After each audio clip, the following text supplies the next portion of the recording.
Et à la fin de la vidéo, je t'explique c'est quoi qu'il y a de bien chez YFood, alors surtout tu t'en vas pas, qu'elle.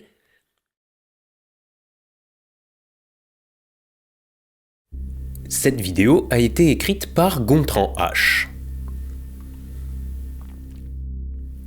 Le 30 juillet 2004, à Guilanguien, une charmante bourgade du Hainaut en Belgique, coincée entre au milieu de nulle part et la sortie d'autoroute où le chien dent repousse tellement que personne ne passe, un événement inattendu et pourtant prévisible a transformé la routine industrielle en un cauchemar national.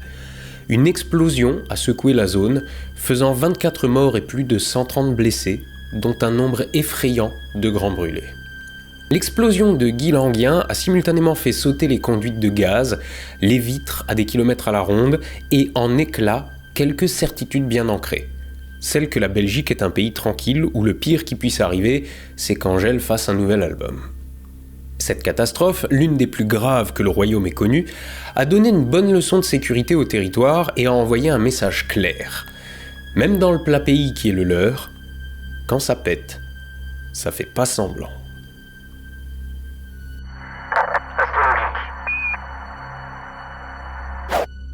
La Belgique est souvent perçue comme une terre paisible, un endroit où la vie suit son cours avec la régularité d'une horloge suisse.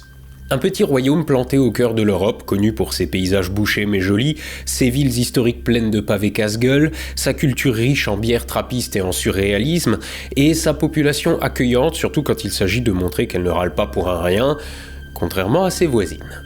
Et puis, la Belgique n'est pas non plus réputée pour ses catastrophes naturelles ou industrielles dévastatrices. Pas de séismes majeurs, pas de cyclones, pas de Fukushima, et des inondations qui, la plupart du temps, se contentent de tremper le bas des pantalons des riverains. Cette stabilité géographique, doublée d'une stabilité politique, contribue à forger l'image d'un pays où le plus gros risque encouru, c'est de rater la première cuisson des frites, à 160 degrés si possible dans du blanc de bœuf. Historiquement, la Belgique a certes connu des périodes troublées, notamment pendant les deux guerres mondiales où, comme souvent, elle s'est retrouvée sur le chemin de ceux qui avaient des comptes à régler. Mais depuis la seconde moitié du XXe siècle, le pays s'est solidement ancré dans une dynamique de paix et de prospérité, à défaut d'avoir résolu l'épineuse question de savoir si Stromae est le nouveau Brel ou Brel l'ancien Stromae. Les tensions communautaires entre Flamands et Wallons, bien que toujours présentes, n'ont jamais dégénéré en conflit ouvert, probablement parce que tout le monde s'aime bien finalement. La criminalité y est relativement modérée comparée à d'autres pays européens, et les institutions fonctionnent dans l'ensemble de manière efficace, bien que surréaliste. On ne sait pas comment tout ça tient debout, mais ça tient debout. Cette impression de tranquillité se reflète aussi dans la gestion des infrastructures. Le pays dispose d'un réseau de transport bien développé, de routes où les nids de poules sont plus fréquents que les cyclistes, mais qui nous amène à bon port, d'infrastructures modernes et de services publics généralement bien organisés, quand ils sont pas en grève. Les Belges ont plutôt confiance en leur système, qu'il s'agisse de santé, d'éducation ou de services. Les catastrophes industrielles, en particulier, sont rares. Certes, on n'est pas plus abruti en Belgique qu'ailleurs, et on sait que le cerveau n'a pas son pareil pour ne pas vivre H24 sur l'idée qu'une catastrophe nous guette. C'est le bonheur intérieur brut qui en dépend. L'idée qu'une zone industrielle comme celle de Guilanguien puisse devenir le théâtre d'une explosion meurtrière relève encore aujourd'hui de la fiction, et c'est tant mieux pour l'équilibre mental de tout le monde. Mais venons-en aux faits. On n'est pas là pour faire de la Belgique une image d'Épinal. Plantons le décor de la catastrophe dont je veux vous parler. Avant 2024, la Belgique se targue d'avoir un réseau de gazoducs moderne et dense, environ 4000 km de tuyaux, avec des normes de sécurité en apparence robustes et pas du tout surréalistes pour le coup. Les infrastructures, gérées principalement par des acteurs comme Fluxys et Distrigaz, sont soumises à des réglementations européennes strictes sur la construction, l'entretien et la surveillance des conduites. Les inspections sont régulières, les systèmes de détection des fuites et les procédures d'intervention rapide font partie des standards en vigueur. Sur le papier, tout semble sous contrôle. Mais comme souvent avec les infrastructures critiques, il y a ce qu'on voit, des tuyaux impeccablement entretenus, et ce qu'on préfère ne pas voir. Des défaillances humaines, des protocoles pas toujours suivis à la lettre, et des alertes qui passent parfois pour du pur délire. Pourtant, ces normes sont plutôt rassurantes pour le public et les entreprises. On sait que l'affaire est entre de bonnes mains et on fait confiance, toujours pour ne pas devoir y penser. Après tout, le gaz coule à flot dans les foyers belges et pour un prix qui bénéficie de la paix durable en Europe. Poutine est un jeune président encore tout sourire, bref, le gaz naturel est l'énergie bon marché qui a le vent en poupe. Partout, les accidents liés aux infrastructures gazières sont rares, presque anecdotiques, renforçant cette confiance collective que tout est sous contrôle. Tu reprends de la mayonnaise avec tes frites ? Les zones industrielles, comme celle de Guilanguien, sont considérées comme des espaces où la sécurité n'est pas une vue de l'esprit, au même titre que les panneaux de signalisation ou les extincteurs accrochés au mur. Personne n'imagine que des failles puissent exister dans ce système bien huilé. Jusqu'au jour où, justement, quelque chose dérape. À Guilanguien, en cette fin juillet 2004, l'ambiance est à la torpeur estivale. La Belgique vit un été sans histoire. Les barbecues se succèdent, la bière est fraîche, les écoles sont fermées. Dans la zone industrielle, quelques entreprises tournent au ralenti, d'autres continuent leurs activités habituelles. Parmi elles, une société mène des travaux de forage pour le compte de Husqvarna, qui veut s'implanter pour fabriquer des outils diamantés dans le zoning. Rien d'exceptionnel, si ce n'est que ces travaux impliquent de creuser à proximité d'un gazoduc haute pression appartenant à Fluxys. Dès le 19 juillet, des ouvriers signalent des anomalies. Une odeur de gaz flotte parfois dans l'air, mais rien d'inquiétant, c'est sans doute encore Gérard qui a pété. Du moins, rien ne semble mériter une intervention immédiate. Après tout, il ne s'agit pas d'une fuite visible, et l'habitude aidant, tout le monde se dit que ces odeurs sont monnaie courante dans une zone industrielle. Personne ne songe alors à déclencher l'alerte générale. Et l'été continue. Quelques jours plus tard, des équipes techniques inspectent la zone sans repérer de problème majeur. Le gazoduc, enterré seulement 1,20 m sous terre, est censé être un monstre de robustesse. On ne l'imagine pas céder pour une simple griffe de pelleteuse. Les travaux se poursuivent donc et personne ne s'attarde trop aux petits signaux d'alerte. Vraiment, tu veux plus de mayonnaise ? Arrive le 30 juillet. La journée commence normalement. À 6h30, la zone industrielle s'éveille doucement. Les ouvriers prennent le travail après une semaine ordinaire, les premiers camions de livraison entrent sur le site, et dans les bureaux, le café matinal fume dans les gobelets en plastique. Comme on dit pour décrire après coup une situation d'avant-catastrophe, tout est tranquille. Personne ne sait que cette journée va basculer dans l'horreur en l'espace de quelques minutes. À 6h40, plusieurs travailleurs remarquent une odeur de gaz plus persistante que d'habitude. Ce n'est plus une simple bouffée furtive et cette fois Gérard est innocent, mais c'est une présence tenace qui flotte dans l'air. Le directeur de l'entreprise n'est pourtant prévenu qu'à 7h49 et les pompiers une demi-heure plus tard. Là, on commence à se dire qu'il y a des limites à l'inertie, non d'une pipeline. Le gaz est en train de s'accumuler dans le sous-sol à fleur de terrain et on continue à faire comme si tout était plus ou moins normal. À 8h25, les pompiers arrivent sur les lieux en compagnie d'une patrouille de police et d'un employé de la société du gaz. Ils constatent effectivement une concentration anormalement élevée de gaz dans l'air. Le protocole de sécurité est enfin enclenché. Périmètre de sécurité, évacuation progressive des travailleurs, vérification des conduites. On prend des décisions, chacun dans son coin, pas forcément en collaboration étroite, mais ça va, tout semble sous contrôle. En réalité, la situation est déjà hors de portée. À 8h56, des ouvriers travaillent encore non loin du gazoduc. L'évacuation n'a pas été totale. Soudain, le gaz accumulé dans le sol et dans l'air s'embrase dans une détonation assourdissante. La pression libérée est telle qu'un immense champignon de feu s'élève dans le ciel, visible à plusieurs kilomètres à la ronde. L'onde de choc souffle tout sur son passage. Bâtiments, camions et bien entendu, humains. Sur le site, c'est l'apocalypse. Les pompiers, qui étaient encore en train d'évaluer la situation, sont atomisés par la déflagration. Leurs véhicules sont projetés comme des jouets, leurs équipements fondent sur place. Plusieurs d'entre eux meurent immédiatement, d'autres sont grièvement brûlés. Les ouvriers présents sur le site sont également soufflés, projetés à des dizaines de mètres ou pris dans l'enfer des flammes. Les habitants de la région, dont Gontran H qui habite à 15 km, sentent le sol trembler. Les vitres des maisons explosent sous l'onde de choc. Certains croient à un tremblement de terre, d'autres à un accident d'avion. Pendant quelques instants, personne ne comprend ce qui vient de se produire. Sur place, le silence après l'explosion ne dure que quelques secondes. Viennent les cris, les appels à l'aide et le bruit des flammes qui dévorent tout sur leur passage. Ceux qui ont survécu, souvent grièvement brûlés, tentent de s'éloigner du brasier. Certains, choqués, marchent comme des automates sans savoir eux-mêmes s'ils sont encore vivants. D'autres encore sont trop abîmés pour bouger ne fût-ce que le petit doigt. Les secours sont immédiatement submergés.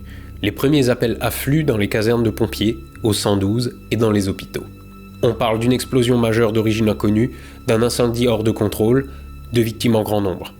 Les pompiers des communes voisines sont mobilisés en urgence. Ils savent juste qu'ils se dirigent vers un enfer absolu. Sur place, l'incendie fait rage. Le gaz continue de s'échapper des canalisations éventrées et alimente le brasier. Les flammes atteignent des dizaines de mètres de haut et la chaleur est si intense que même les véhicules de secours ne peuvent s'approcher sans risquer de fondre sur place. Les plans d'urgence sont déclenchés. La France, située à une cinquantaine de kilomètres de là, envoie des secouristes et même un hôpital de campagne. Les équipes médicales reçoivent des blessés en nombre. Très vite, on comprend que de nombreuses victimes souffrent de brûlures graves, nécessitant des soins particuliers. Ceux-là sont envoyés à Neder-Overheembeek, un hôpital bruxellois spécialisé en la matière. Dans les heures qui suivent, l'ampleur de la catastrophe se précise. Les médias relaient les premières images de l'explosion. Les témoins parlent d'un véritable enfer, d'une explosion comme on n'en a jamais vu en Belgique. Les familles des travailleurs présents sur le site cherchent désespérément des nouvelles de leurs proches. Mais à ce stade, il est encore trop tôt pour comprendre ce qui s'est réellement passé. L'urgence est à l'évacuation, aux soins et à tenter d'éteindre ce brasier infernal. L'explosion du 30 juillet 2004 à Guilanguien aura finalement laissé derrière elle un tableau sombre et dévastateur, tant sur le plan humain que matériel. 24 personnes perdent la vie dans cette tragédie. Parmi elles, on compte 5 pompiers, un policier et un agent d'Electrabel, tous présents sur les lieux pour gérer la fuite de gaz avant 8h56. Les autres victimes sont principalement des travailleurs du chantier ou des automobilistes circulant à proximité. 132 personnes sont blessées, dont de nombreux grands brûlés. Parmi ces blessés, 27 seront encore hospitalisés fin septembre 2004 et la dernière victime quittera l'hôpital fin juin 2005. Au-delà des blessures physiques, la catastrophe aura engendré des traumatismes psychologiques chez les survivants, les familles des victimes, les amis et les collègues. C'est un véritable carnage, au propre comme au figuré. Au niveau matériel, c'est pas mal non plus. L'explosion cause bien évidemment des destructions massives dans la zone industrielle de Guilanguien. 2 entreprises voisines, une station-service et un site en construction, sont entièrement détruits par les flammes. Un cratère d'environ 10 mètres de diamètre et de 5 mètres de profondeur s'est formé à l'épicentre de l'explosion. La zone brûlée s'étend sur plusieurs centaines de mètres, avec des débris projetés jusqu'à 6 km. Des voitures situées jusqu'à plusieurs centaines de mètres du site sont calcinées, témoignant de la violence de l'explosion et de la chaleur dégagée. Un tronçon de la canalisation, mesurant 11 mètres et pesant plusieurs tonnes, est retrouvé à près de 200 mètres du site initial. On ne parle plus que de ça durant la fin de l'été 2004. Tous les chantiers du pays font désormais peur, la rentrée des classes est éclipsée par le drame et dans la région, tout le monde connaît quelqu'un qui connaît quelqu'un qui connaît quelqu'un qui est mort dans la catastrophe. Il fait chaud, mais l'ambiance est glaciale. Puis, on balaie les gravats, on répare le gazoduc, on continue à prendre des nouvelles des blessés, mais il est temps de faire le point sur ce qu'il s'est passé. La catastrophe de Guilanguien, comme toute catastrophe industrielle digne de ce nom, est le fruit d'une série d'erreurs, de malchance et de décisions discutables qui, mises bout à bout, transforment un problème maîtrisable en un désastre absolu. Le cœur du problème, c'est un gazoduc haute pression d'1 mètre de diamètre transportant du gaz naturel sous 80 bars de pression. Ce gazoduc appartient à Fluxys, l'opérateur belge du transport de gaz, et passe juste sous la zone industrielle de Guilanguien. Le pipeline en question a été posé dans les années 70, à une époque où les normes de sécurité étaient bien établies, mais où la densité des zones industrielles était moindre. Avec l'expansion économique, les entreprises ont poussé autour du gazoduc et peu à peu, des infrastructures se sont rapprochées de ce qui, en cas de problème, pouvait devenir une immense mèche allumée sous leurs pieds. Les jours précédant l'explosion, on l'a vu plus haut, des travaux de forage sont en cours dans la zone. Qu'une entreprise effectue des travaux à proximité immédiate du gazoduc, en soi, c'est pas dramatique. Encore faut-il que les consignes de sécurité soient scrupuleusement respectées. Sauf que voilà, aucune localisation précise du gazoduc n'a été réalisée avant les travaux. Et puis, les forages ont été effectués bien trop près du pipeline, sans que personne ne réalise le danger. Enfin, une détérioration du revêtement du gazoduc a été causée quelques jours avant l'explosion, laissant s'échapper progressivement le gaz sans que personne ne s'en inquiète, sans doute pour ne pas que l'ouvrier responsable soit puni par sa hiérarchie. Une inspection aurait pu suffire à détecter le problème, mais ici, la fuite passe inaperçue. Le gaz continue de s'accumuler dans le sol, formant une poche hautement inflammable sous la surface. Et puis, le déroulé des événements du 30 juillet est édifiant. À 6h40, plusieurs ouvriers sentent l'odeur du gaz. Cela aurait dû être le moment où tout s'arrête. Coupure de l'alimentation du gaz, évacuation immédiate, mais non. Les pompiers sont bien appelés, mais la procédure d'urgence ne suit pas immédiatement. Le gaz continue de s'accumuler et la pression sous terre atteint un niveau critique. À 8h56, une simple étincelle, peut-être un engin de chantier, une charge statique ou même une voiture démarrant pas loin, met le feu aux poudres. Et la suite, on la connaît. Après l'explosion, une enquête judiciaire et technique est évidemment ouverte. Les experts en sécurité industrielle, les ingénieurs de Fluxys, les autorités et les magistrats se penchent sur la question « Qu'est-ce qui a merdé ?» Eh ben, tout ça justement. Une espèce d'indolence qui a fait d'une série de petites erreurs humaines un domino de catastrophe. Plusieurs autres éléments sont mis en avant lors de l'enquête, comme la réaction tardive face à l'odeur de gaz. Les pompiers ont bien été appelés, mais le gaz n'a pas été coupé immédiatement, ce qui aurait pu limiter le risque. Et puis, il y a clairement eu un manque de coordination entre les acteurs concernés. Fluxys, les entreprises de construction, les pompiers. Chacun a réagi, mais trop tard et dans son coin. L'enquête aboutit à des conclusions claires. Il ne s'agit pas d'un accident isolé, mais d'une suite d'erreurs humaines et organisationnelles qui ont conduit au drame. Fluxys est mis en cause pour ne pas avoir mieux protégé et surveillé son infrastructure. L'entreprise en charge des travaux est accusée d'avoir procédé au forage sans précaution suffisante et les autorités locales sont pointées du doigt pour ne pas avoir imposé de contrôle strict sur ce genre d'opération. La justice belge s'attelle à déterminer les responsabilités de cette tragédie.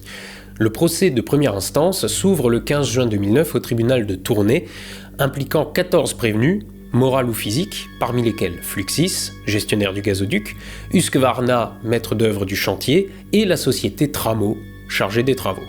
Le 22 février 2010, le tribunal acquitte 11 des 14 prévenus, y compris Fluxys et Husqvarna.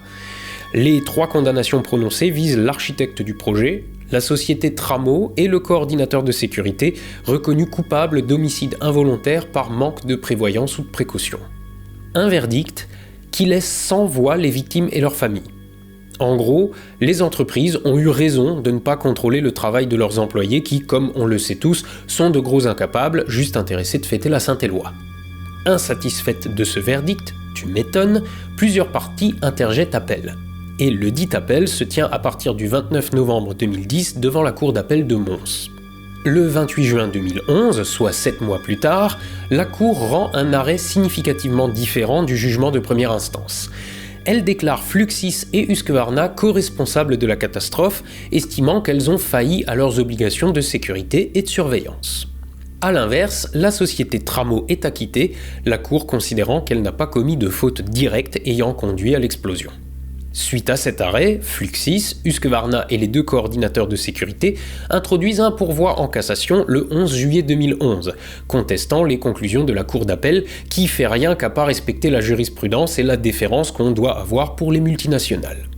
Le 14 novembre 2012, la Cour de cassation rend sa décision en cassant partiellement l'arrêt de la Cour d'appel de Mons, spécifiquement en ce qui concerne les actions civiles, mais tout en maintenant les condamnations pénales.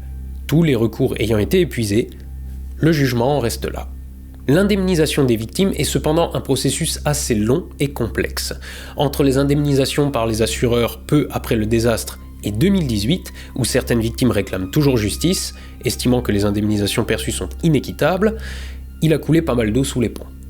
En 2019, 75 victimes signent un accord d'indemnisation.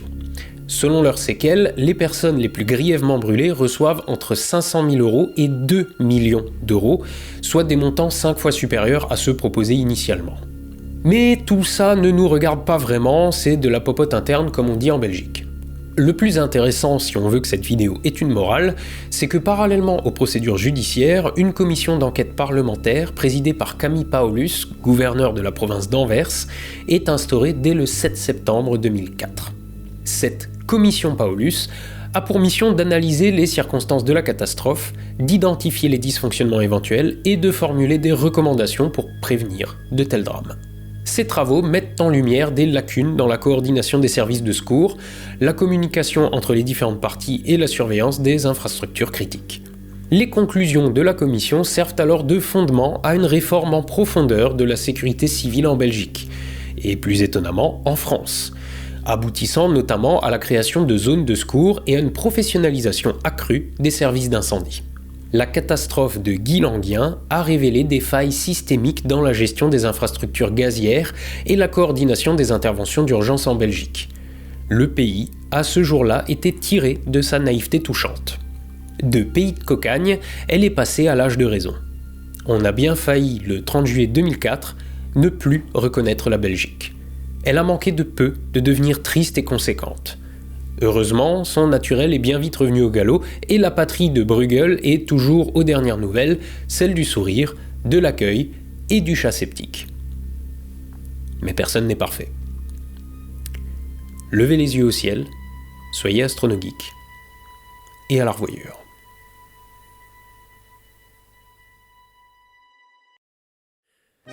Aujourd'hui, ça me c'est simple et aujourd'hui, je vais vous faire une réclame pour YFood.